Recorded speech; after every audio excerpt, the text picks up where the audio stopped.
welcome to the Deep Dive. Today, we are immersing ourselves in, well, one of the most intense, rewarding, and frankly, pretty depressing novels of the 20th century. László Krasznahorkai's 1985 masterpiece, Satantango. Definitely intense. But we're not just here for, literary critique in the usual sense. Right. Our mission today is a bit different. We want to treat this novel almost like a social laboratory, looking specifically at late socialist system failure. Exactly. And for you, the listener, the goal here is to use this deep dive to maybe extract some universally applicable governance insights. We're focusing very strictly on the textual analysis, but placing it firmly within its specific historical context. Which is Hungary's Kadar era, right? The 1980s. That's it. A time of, profound institutional fatigue. It gives us this almost perfect, albeit bleak, case study to understand the mechanisms behind societal collapse, or at least severe stagnation, and hopefully draw some lessons for any contemporary society dealing with, transition or similar kinds of stagnation. Okay, let's unpack this. We've kind of identified 5 core questions to drive our analysis today. First one, how does the structure of this endless waiting in the novel? That feeling reminds me of that Kafka quote about waiting and missing things. How does that reflect institutional exhaustion and social stagnation? That's crucial.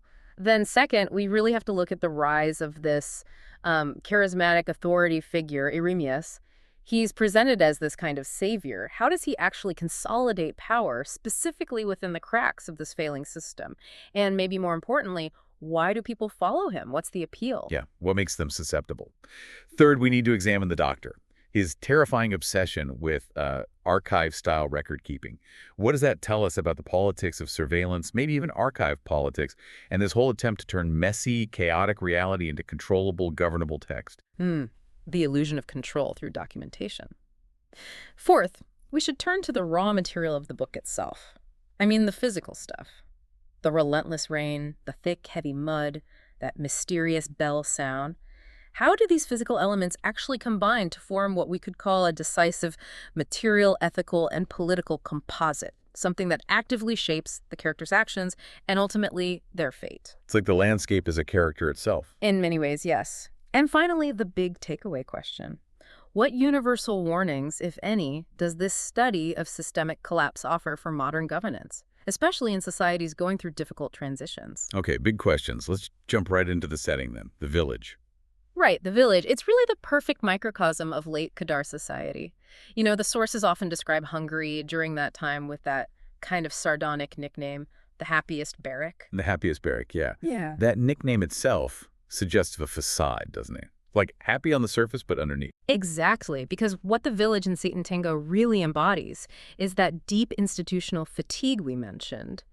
Despite any, outward attempts at stability or normalcy the regime might project, the reality depicted is one of profound stagnation and this pervasive, almost apocalyptic collective psychology. And that waiting phenomenon you brought up earlier feels absolutely critical here. It's not like waiting with active hope for something better. It's more like a collective paralysis. Precisely.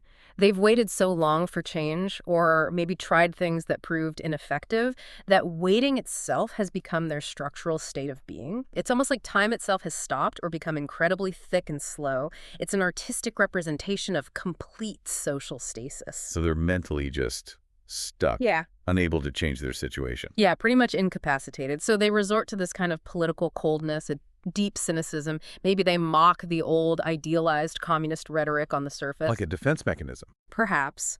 But deep down, it feels like they've surrendered to this delusion that the whole system is just inevitably going to collapse on its own. This imminent apocalypse idea. And this paralysis, this cynicism. Yeah. It seems rooted in the specific failures of the past, particularly the legacy of the collective farm system, that kind of moral vacuum left behind. Absolutely. That's a huge part of the backdrop. In that post-collective phase, property rights became really ambiguous, kind of messy. And this forces everyone, or certainly pushes them, towards relying on the second economy. Which is basically the gray market, right? Under the table stuff. Exactly. Speculation, unofficial dealings, maybe even petty theft. Just whatever it takes to survive. And when that happens, the old collective ethics just crumble. This breeds this really profound mutual suspicion, social trust, it's completely gone. The sources really drive this home, don't they? There's that detail about the villagers actually conspiring to steal the collective funds, the money they all theoretically own, just for their own personal gain. They can't even trust each other with what's left of the communal pot. It shows a total breakdown. And what's fascinating, or maybe just deeply tragic, is how this long history of unfairness, of things not working, creates this vacuum. It makes them incredibly susceptible to manipulation. How so? Well, it generates what one source calls a pathological obsession with fair redistribution. Because they feel they've suffered so much long-term unfairness, this accumulated grievance makes them almost desperate to believe any informal authority figure like Arrhenius eventually, who comes along and promises immediate, simple fairness, even if it sounds too good to be true. They're primed for his scam, basically. The desperation overrides the skepticism. That's a good way to put it. The ground is incredibly fertile for exactly that kind of manipulation. But, even engaging in a scam, or frankly, any kind of collective action, whether positive or negative, seems almost impossibly difficult in this setting. And that brings us to the physical world they inhabit, the landscape itself. Yes, the material barriers. This is crucial. The continuous, miserable rain and the pervasive thick mud. People often read them as just, literary metaphors for depression or despair. Which they are, partly? Partly, yes, but the sources we looked at clarify something deeper. They argue this is the material manifestation of system failure, the dilapidated infrastructure, the broken roads, the leaky buildings. It translates directly into a heavy practical organizational cost. It creates what you call the friction of landscape. Movement is hard, maybe impossible sometimes. Right. Getting anywhere is a struggle. This severely restricts movement, obviously, but it also makes basic socialization incredibly difficult. And crucially, it impacts information flow. Information essentially gets trapped. It self-circulates within the village because getting news in or out is so hard. Leading to Widespread, unverifiable rumors, constant speculation.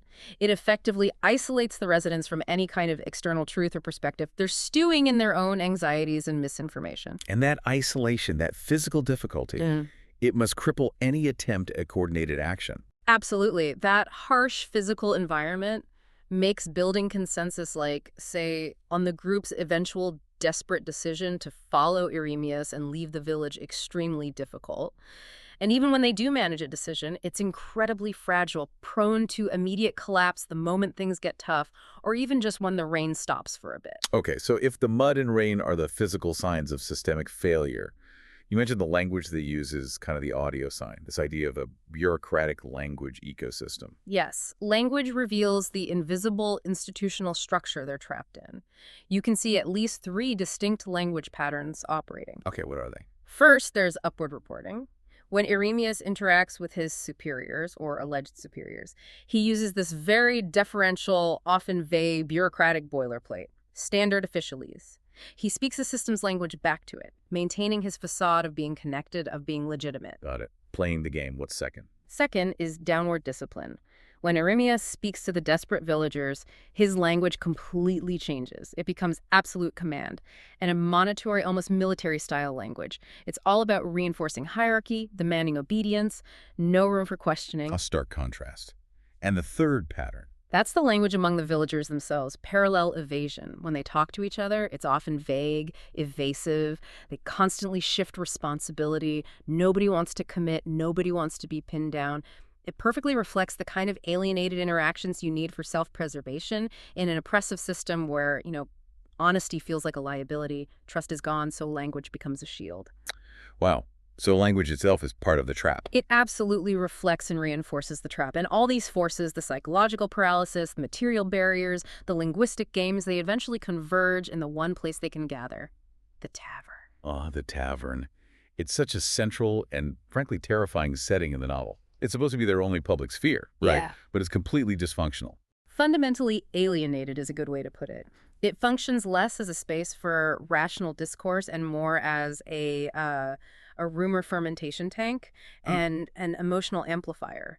fears, hopes, suspicions, they all get magnified in there. It becomes this kind of non-rational decision center. Exactly. Fueled by alcohol, which really acts almost like a political anesthetic, numbing the pain and reality, and this kind of collective frenzy, temporary consensus can form incredibly rapidly, like that disastrous decision later on to trust Eremias and abandon their homes. It's brittle. Extremely. The moment they sober up or step outside that intense atmosphere, the consensus just disintegrates, often into mutual recrimination and blame. It was your fault. No, you wanted it more, that kind of thing. This really feeds directly into the overall social psychological structure of the village, doesn't it? We see this profound doomsday fatalism, this pervasive belief that the world, or at least their world, is ending. Yes, and it makes them hypersensitive to any sign or signal that seems to confirm it, like the mysterious sound of the bell. What is the deal with the bell? Well, the analysis suggests it's essentially a projection of their own institutional exhaustion.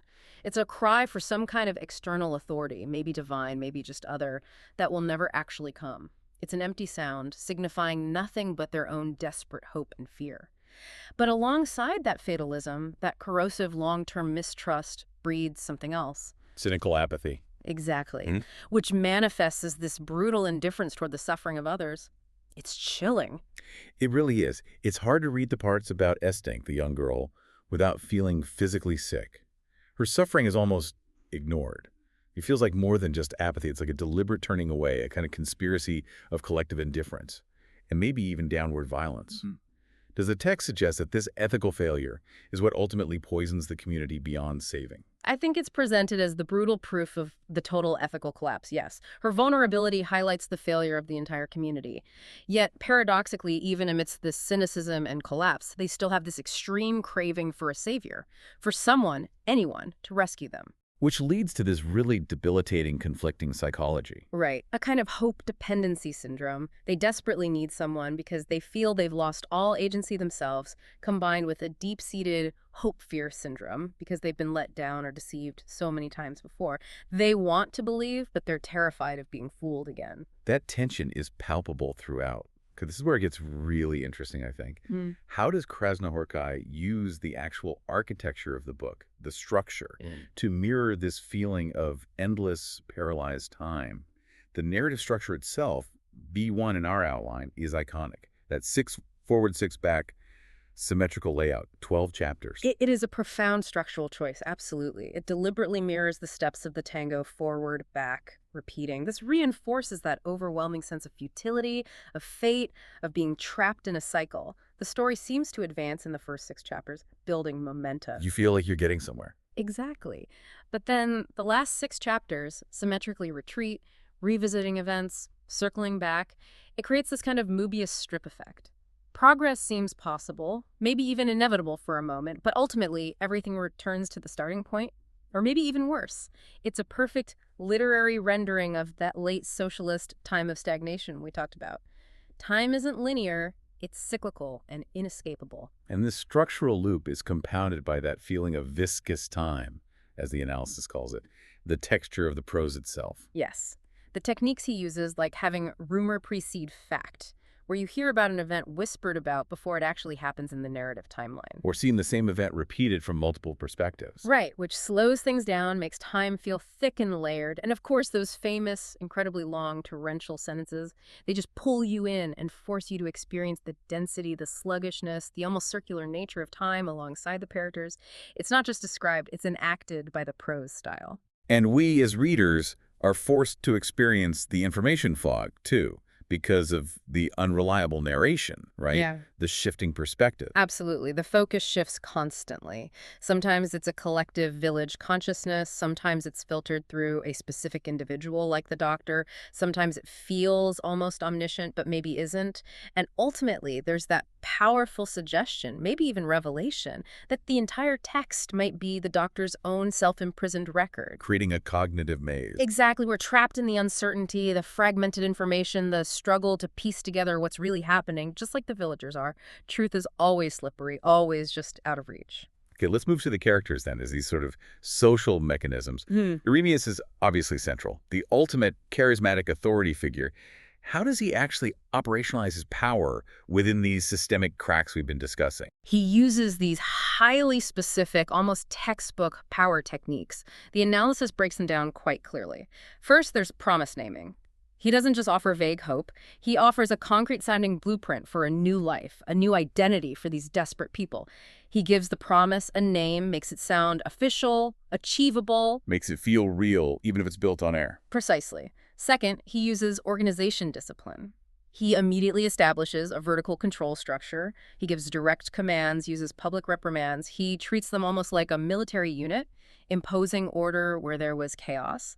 And his associate, Petrina, acts as the sort of administrative arm. The enforcer. Kind of. Petrina translates Arrhenius's sometimes vague pronouncements into concrete disciplinary operations. He makes the authority feel routine, bureaucratic, almost. Okay, promise naming, organization discipline. What else? Third, he expertly employs responsibility outsourcing. This is key. Any potential failure, any hitch in the plan, it's never his fault. It's always blamed on the inherent degeneracy of the villagers themselves, their lack of faith or discipline, or maybe on convenient, unseen changes in higher policy that are supposedly beyond his control. Heads I win, tails you lose. Pretty much. And finally, perhaps the most manipulative technique, sacrificial manipulation. He demands that his followers surrender all their savings, all their meager possessions, as proof of their loyalty, their commitment to this noble cause. The ultimate price of admission to his promised land. And this perfectly illustrates the con artist's classic model, which the analysis calls profit concentration and loss externalization. Arrhenius concentrates all the potential profit, their life savings, in his hands, while completely externalizing the risk, the potential loss, and the inevitable crushing disappointment entirely onto the desperate villagers who trusted him. It's brutal efficiency. Okay, now contrast Arrhenius, this manipulator of the future, through charisma and lies, with the doctor, the archive enthusiast. If Arrhenius controls through promises, the doctor seems to be trying to control the past, or maybe the present, through surveillance and data collection. His obsession relates to our third core question about archive politics. Right. He is fundamentally attempting to turn chaotic, messy reality into controllable, governable text. He seems to believe that if he can just capture every minute detail, record everything, classify everything, then he can somehow master reality, understand it, perhaps even control it from his detached viewpoint. But it doesn't work out that way for him. Not at all. His obsessive quest for total knowledge, for this godlike omniscience through record-keeping, ultimately leads to his own mental collapse. He sees the patterns, maybe sees the futility too clearly, and he ends up physically self-imprisoned within the very world he tried to capture in writing. He becomes a prisoner of his own archive. But hold on, isn't there a tension here? In a situation like this village, a transition society maybe, where old networks are failing, information is opaque, rumors are flying, isn't some kind of centralized data collection, isn't objective record keeping actually necessary? Isn't it needed to impose some rational order on the chaos? You could argue the doctor's trying to do the right thing maybe, even if he fails miserably in the execution. That's a really important point, and it highlights the critical tension.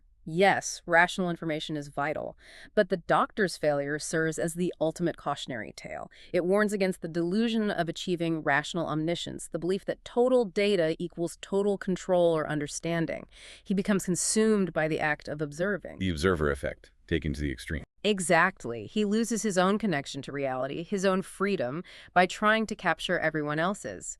His fate is a stark warning about the dangers of excessive surveillance, where the monitor becomes so isolated and potentially powerful, yet ultimately self-destructive. Archive power, the power of information, is inherently seductive, but if it's unchecked, if it lacks ethical boundaries or humility, it can lead to madness and tyranny, even if self-imposed. A powerful warning indeed. Let's circle back briefly to Estak, the young girl. Her suffering, as we touched on, feels like the ethical measuring stick for this entire society. It absolutely is. And her final, horrifying act, killing her beloved kitten, is interpreted as this direct, tragic transfer of the violence and neglect she has suffered from her parents, from the community as a whole, onto the only creature weaker than her. It's a chilling depiction of the downward chain of violence and abuse. She's stripped of all agency herself. Completely. And her unwitnessed suffering, her ultimate fate, becomes the tragic proof of the society's total ethical collapse. The analysis is blunt here. A society, or any system, that fails to establish effective mechanisms to protect its most vulnerable link is fundamentally doomed. Her story underlines that failure starkly. Okay, moving from the human mechanisms to the imagery systems, let's really dig into that material, ethical, political composite idea. The rain and the mud are just relentless everywhere. They are omnipresent, yes, and they function as more than just mood setting. They are the physical embodiment of the despair, the decay, the system failure we keep talking about. That extreme cost of action imposed by the mud we discussed, it directly amplifies the institutional paralysis. It creates this desperate, almost literally suffocating, apocalyptic atmosphere that isn't abstract. You feel it physically weighing everything down. It makes hope feel physically impossible. And the bell. That seems to drive them all slightly insane at times. The bell is analyzed as the empty call. It's like the residual sound, the echo of a lost divine order, or maybe just a lost institutional order that once provided meaning or structure.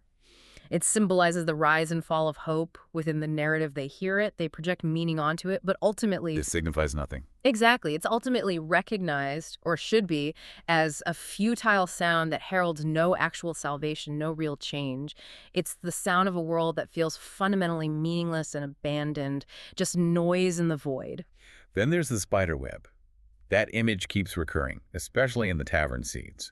It's described as a symbol of structural surveillance. Yes, an inescapable fate. It visually connects all the people, all the objects in the tavern, suggesting this pervasive, almost invisible network of monitoring and control. Everyone is caught in the web, yet the actual spider, the manipulator, the source of control, whether it's Iremius, the system, or something else, is often unseen or unclear. Which makes it a pretty potent metaphor for modern power structures too, right? Yeah. Decentered, invisible, but still controlling. Absolutely. It speaks to that feeling of being trapped within a system where the lines of power are hard to trace, but the constraints are definitely felt. So when you combine all these elements, the mud, the rain, the wind, the bell, and the pervasive atmosphere of, frankly, filth and decay, plus the alcohol that acts as that political anesthetic, what you get, according to the analysis, is the ultimate unseen character. The doomsday atmosphere itself. It's not just background, it's an active force. Precisely. All these sensory images merge to create this active environmental character.